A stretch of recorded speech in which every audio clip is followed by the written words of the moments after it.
So once we've had that credit conversation, we're going to move on to income. Now, income is how much money you earn.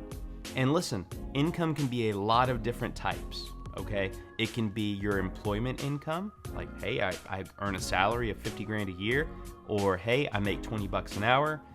It can be retirement income. It can be self-employed income. It can be dividend interest income. It can be pension, Social Security, VA disability, lots of different types of income, child support, alimony. All of those types of income can be used. We just have to verify that you've been receiving it. We have to verify how long you've been receiving it. And then we have to say, how long is this income expected to continue?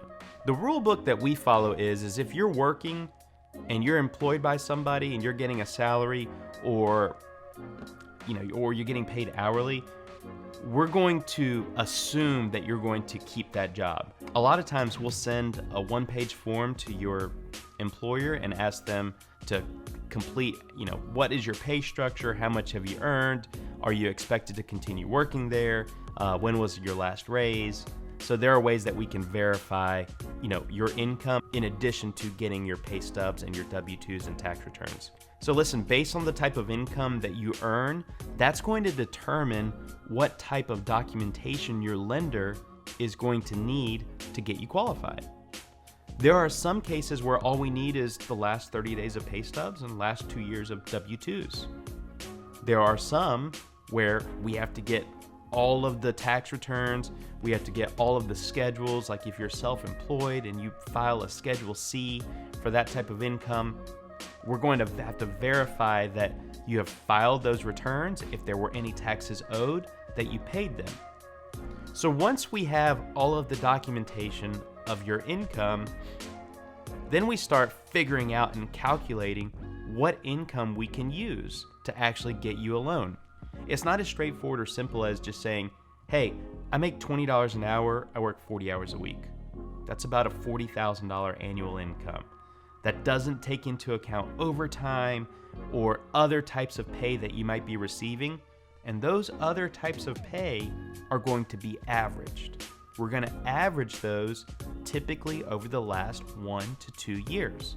So it's important, like if you just started a new job and all of a sudden you're working 10, 15 hours a week of overtime, if that's not something that was happening in the previous job, then we might not be able to count all of that income.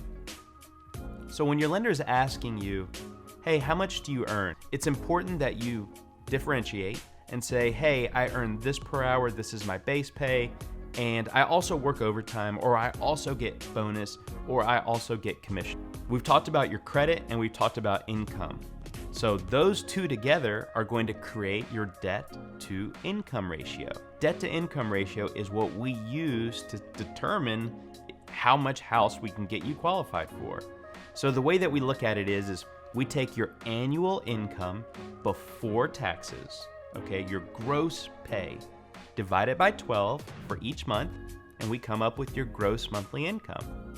Then we take all of your debt on a monthly basis. So when we ask, hey, what's your debt? We're very concerned, and what we want to know is what is your monthly outgoing expenses for credit debt? Okay, so your credit cards, your student loans, your car loans, your personal loans. We want to add up all of those payments and divide it by your gross monthly income. So let's say you earn $40,000 a year and you earn $3,000 and change per month, and you pay out $500 a month for a car payment and student loans. We're going to divide that student loan and car payment by your total monthly income. That will give us the ratio. Now we know how much house we can start getting you qualified for. Each mortgage type is going to have different limits on how much they will let you borrow. For example, FHA loans, which is a great option for first-time home buyers and even second-time home buyers, that will allow for a maximum debt-to-income ratio of 56.99.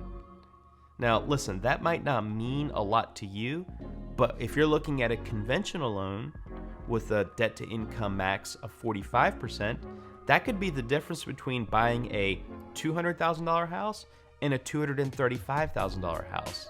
So it's a big difference when it comes into calculating how much house we can get you qualified for. So again, we're gonna go off of your gross monthly income before taxes.